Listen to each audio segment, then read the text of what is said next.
మన దేశంలో నరేంద్ర మోడీకి ఎదురైనటువంటి సమస్య ఇజ్రాయెల్లో ప్రధానమంత్రి నెతన్యాహుకి ఎదురవుతుంది. నరేంద్ర మోడీ జాగ్రత్తగా సరి చేసుకుంటూ వస్తున్నారు. ఇంకా కోర్టుతో పెద్ద వివాదమే ఉంది. మొన్ననే చెప్పుకొచ్చారు కదా, ఒక న్యాయమూర్తి కూడా, రిటైర్ అయిన న్యాయమూర్తి కూడా, అందులో కొలీజియంలో పనిచేసిన న్యాయమూర్తి కూడా కొలీజియం సిస్టమేటిక్గా లేదంటూ కొలీజియం వ్యవస్థను రద్దు చేసి నేషనల్ జ్యుడిషియల్ అపాయింట్మెంట్స్ కమిషన్ ఏర్పాటు చేస్తే దాన్ని 5 సభ్యుల ధర్మాసనం తోసిపుచ్చేసింది. తద్వారా భారత ప్రభుత్వానికి ఒక పెద్ద షాక్ ఇచ్చింది.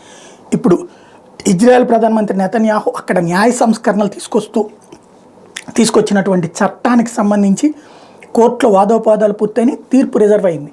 అయితే 8 మంది సభ్యుల ధర్మాసనం విచారించింది. ఇప్పుడు ఇందులో తీర్పు లీక్ అయింది.